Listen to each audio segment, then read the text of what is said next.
kami dari kelompok 8. Saya Arta Manis Tanggang dengan NIM 102024 Saya Lulus Ramadhani dengan NIM 102024 dan saya Salsa Binsu Arza dengan NIM 102024 Di sini kami akan membahas tentang materi perilaku individu dalam psikologi industri.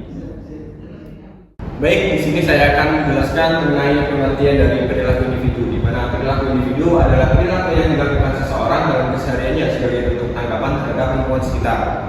Perilaku individu dapat didefinisikan sebagai segala tindakan, sikap, dan respon yang dilakukan oleh seseorang dalam berinteraksi dengan lingkungannya.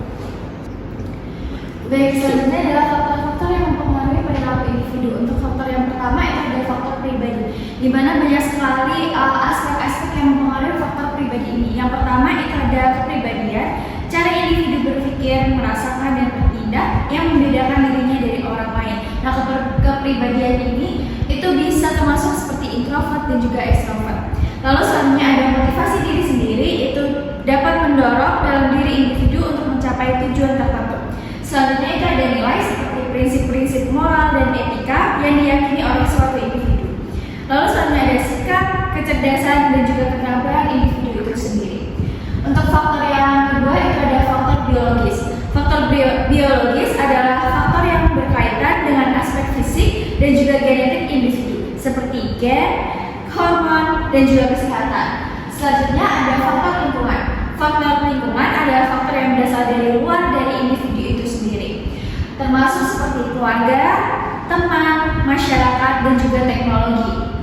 Lalu yang terakhir itu ada faktor organisasi. Faktor organisasi adalah faktor yang berkaitan dengan struktur dan juga budaya organisasi tempat individu itu bekerja. Faktor ini itu meliputi seperti struktur organisasi dan juga kebijakan organisasi di mana dia bekerja. Selanjutnya ada jenis-jenis perilaku individu. Selanjutnya itu ada dari jenis-jenis perilaku individu. Yang pertama itu perilaku sadar. Perilaku sadar merupakan perilaku yang melalui kerja otak dan pusat susunan saraf. Contohnya adalah ketika sedang mengikuti perkuliahan psikologi industri di ruangan kelas yang terasa agak gelap karena waktu sudah sore ditambah cuaca yang mendung, ada seorang mahasiswa yang sadar, kemudian dia berjalan ke depan dan meminta izin kepada dosen untuk menyalakan lampu yang ada di ruangan kelas sehingga di kelas terasa terang dan mahasiswa lebih nyaman dalam mengikuti pembelajaran. Selanjutnya itu ada perilaku tak sadar. Perilaku tak sadar merupakan perilaku yang spontan dan insitif. Contohnya seperti seorang mahasiswa yang sedang mengikuti perkuliahan psikologi industri di ruang kelas yang terasa panas. Secara spontan, mahasiswa tersebut mengipas-ipaskan buku untuk meredam kegerahannya.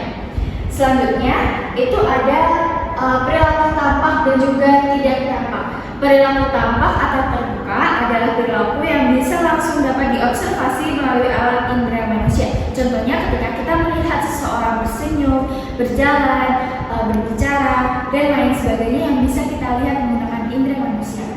Selanjutnya yang tak tampak. Perilaku tidak tampak adalah perilaku yang tidak dapat ditangkap melalui indera, melainkan harus menggunakan alat pengukur tertentu. Dan contohnya adalah tes psikotes. Selanjutnya, perilaku sederhana dan kompleks. Perilaku sederhana adalah tindakan yang dilakukan secara langsung dan seringkali otomatis tanpa memerlukan proses berpikir yang mendalam. Contoh perilaku sederhana termasuk refleks, kebiasaan, dan respon terhadap rangsangan. Sedangkan perilaku kompleks melibatkan proses berpikir yang lebih mendalam, pertimbangan, dan analisis situasi. Ini termasuk ke pengambilan keputusan, interaksi sosial, dan penyelesaian masalah. Selanjutnya, perilaku kognitif, afektif, konatif, dan psikomotor. Perilaku kognitif mengacu pada proses mental seperti berpikir, memahami, dan memecahkan masalah.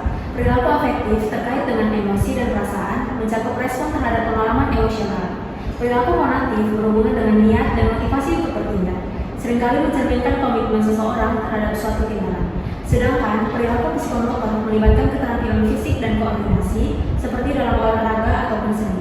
Masing-masing aspek ini berkontribusi pada bagaimana individu belajar dan berinteraksi dengan dunia. Selanjutnya, ada variabel psikologi individu.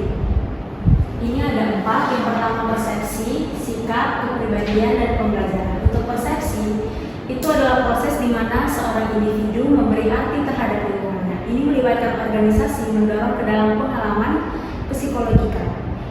Yang kedua ada sikap. Sikap di sini merupakan keadaan mental dalam kesiapan untuk membentukkan penggerak. 3 faktor utama yang mempengaruhi perubahan sikap. Yang pertama ada kepercayaan dari pemilik berita, berita itu sendiri dan keadaan. Yang ketiga ada kepribadian. Kepribadian individu mencakup ke dalam kekuatan budaya, kekuatan keanggotaan sosial dan kelompok lain, dan kekuatan hubungan kekeluargaan. Yang terakhir ada pembelajaran.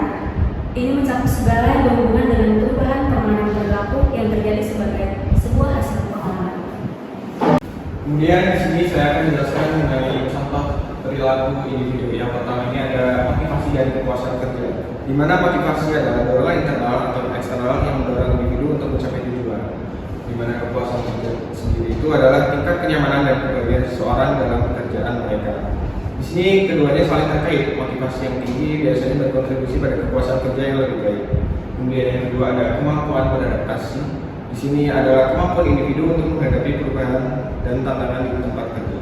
Di mana contohnya itu ada karyawan yang mampu beradaptasi dengan baik cenderung lebih termotivasi karena mereka merasa mampu menangani situasi baru. Kemudian yang ketiga ada partisipasi. Di sini partisipasi merujuk pada keterlibatan karyawan dalam pengambilan keputusan dan proses kerja. Kemudian yang keempat ada komunikasi. Komunikasi yang efektif adalah kunci dalam menciptakan lingkungan kerja yang positif. Contohnya adalah karyawan yang memiliki akses ke komunikasi yang baik cenderung merasa lebih dihargai dan terlibat. Kemudian yang terakhir ada pengembangan karir. Di sini karyawan yang melihat adanya kesempatan untuk berkembang biasanya lebih termotivasi dan puas. Kemudian pengembangan karir mencakup peluang untuk belajar dan tumbuh dan maju dalam perkembangan karir. Kemudian kesimpulan dari perilaku individu sendiri, yang pertama itu ada semua perilaku individu pada dasarnya dibentuk oleh kepribadian dan pengalaman. Yang kedua ada perilaku individu dapat dipengaruhi oleh effort atau usaha, ability atau kemampuan dan situasi lingkungan. Sekian dari pemaparan materi tentang perilaku individu. Di sini kami akan membuka sesi diskusi atau tanya jawab. Oke, kita sudah sampai di forum diskusi. Apakah ada pertanyaan? Iya, silakan. Menurut kalian, gimana sih pendapat tentang ada seseorang yang mendapatkan kekerasan dari ayahnya dari kecil? Dan bagaimana sudut pandang kalian sebagai psikolog menjaga mental psikis si anak tersebut? Oke, saya akan menjawab. Kekerasan dari orang tua sangat berdampak serius pada kesehatan mental anak. Dari sudut pandang psikologis, penting untuk memberikan dukungan emosional yang kuat dan menciptakan lingkungan yang aman. Dan juga si anak tersebut harus terapi psikologis seperti terapi perilaku kognitif. Itu dapat membantu si anak mengatasi trauma dan membantu keterampilan coping. Selain itu, menciptakan jaringan dukungan dari teman ataupun anggota keluarga yang lain sangat penting untuk pemulihan jangka panjang. Apakah mau disampaikan? Oke, terima kasih atas jawabannya. Baik, selanjutnya apakah ada yang ingin ditanyakan kembali? Baik, silakan. Bagaimana jika di suatu forum selesai menjelaskan presentasi dan tidak ada tanggapan dari forum lainnya? Apakah itu berkaitan dengan perilaku individu tersebut? Baik, terima kasih banyak atas pertanyaannya. Sebenarnya ada banyak sekali faktor. Itu bisa saja muncul dari si penjelasnya, apakah dia kurang dalam menjelaskan materi tersebut. Tetapi jika kita kaitkan dengan faktor-faktor itu masuk di 3 faktor, yaitu yang pertama ada di faktor pribadi, yang kedua di faktor lingkungan, dan yang ketiga ada dari faktor biologis. Untuk yang faktor pribadi sendiri, mungkin seseorang yang memiliki kepribadian introvert, dia ingin sekali bertanya, tapi dia cenderung untuk sulit merangkai kata-kata untuk bertanya tersebut, sehingga dia cenderung memendam pertanyaan tersebut. Lalu untuk yang faktor lingkungan, jadi dia itu bingung untuk bertanya apa sih yang bisa dipertanyakan dalam forum tersebut atau dalam materi tersebut. Tetapi ketika temannya bertanya tentang suatu pertanyaan, dia baru memikirkan kayak, oh ternyata pertanyaan itu bisa ya untuk dipertanyakan. Lalu selanjutnya itu ada dari faktor biologis atau dari segi hormon.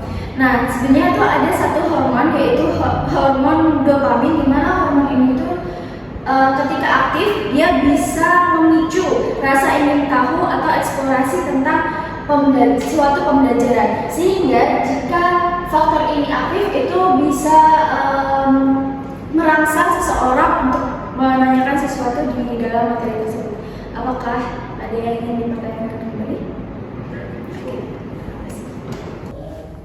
Sekian pembahasan dari kelompok kami mengenai perilaku individu dalam psikologi industri. Semoga bermanfaat. See you and Thank you.